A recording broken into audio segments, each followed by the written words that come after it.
Now, what I would call a really swinging human being is a person who lives on two levels at once.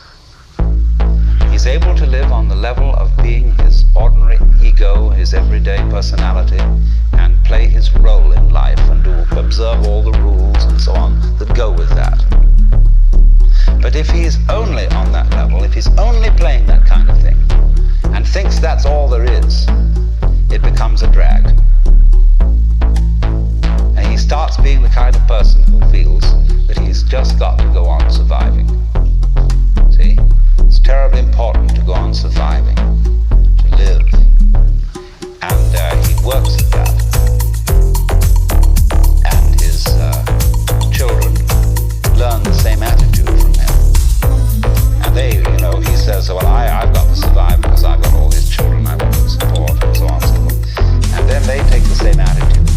They breed up children that they feel compulsive about supporting them, because they've got to go on. And so nobody really has any fun. It's just, we got to make this thing, you see?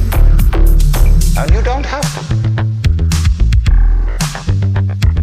See, whenever I get somebody who comes to me and says, I really can't go on, I have to commit suicide, I say, well, that's entirely, you're right.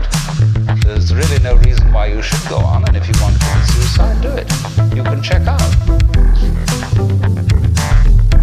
Of course, this reduces anxiety. When they feel free to commit suicide, they don't really have to commit suicide so much.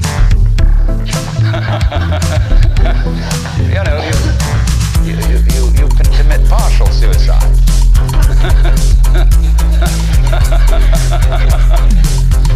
So,